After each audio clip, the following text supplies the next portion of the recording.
It is granted only to the heart that abounds with integrity, trust, generosity and love, to realize true prosperity.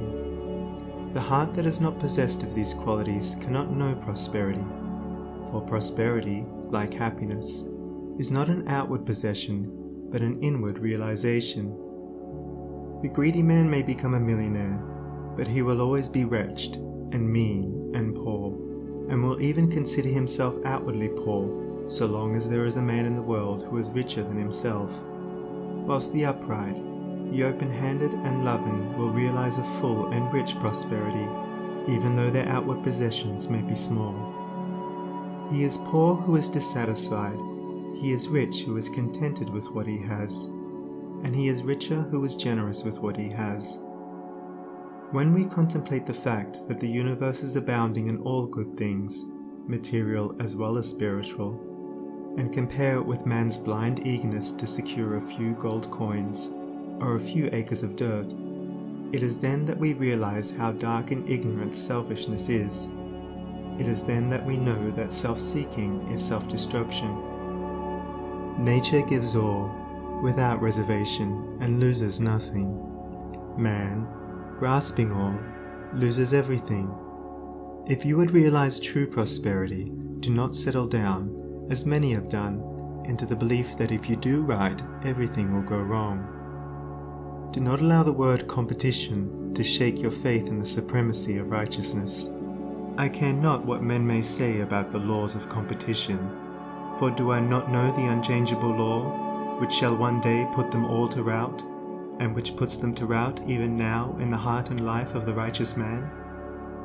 And knowing this law, I can contemplate all dishonesty with undisturbed repose, for I know where certain destruction awaits it.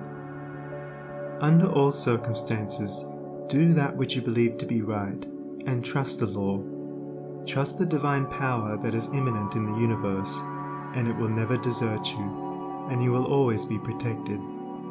By such a trust, all your losses will be converted into gains, and all curses which threaten will be transmuted into blessings.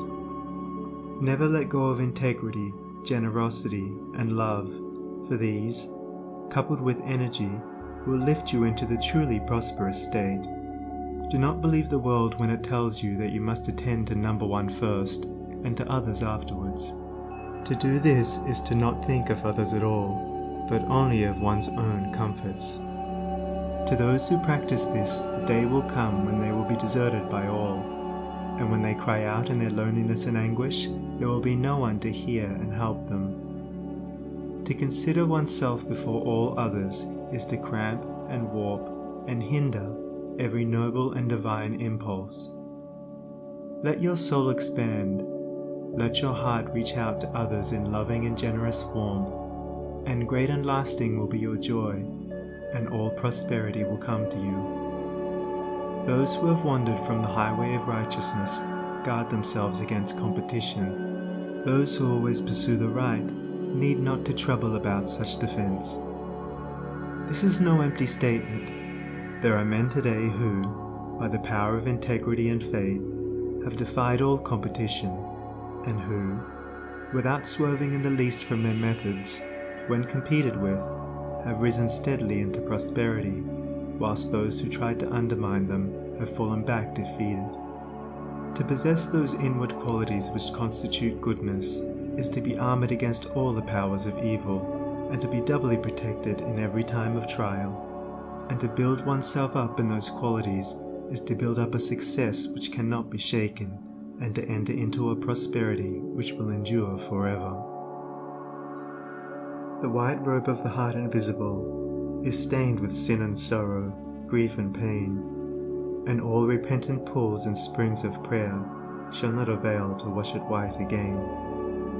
While in the path of ignorance I walk, the stains of error will not cease to cling. Defilements mark the crooked path of self, where anguish lurks and disappointments sting. Knowledge and wisdom only can avail to purify and make my garments clean. For therein lie love's waters, therein rests peace undisturbed, eternal and serene. Sin and repentance is the path of pain, Knowledge and wisdom is the path of peace. By the near way of practice I will find where bliss begins and how pains and sorrows cease. Self shall depart, and truth shall take its place. Changeless One, the indivisible, shall take up his abode in me, and cleanse the white robe of the heart invisible.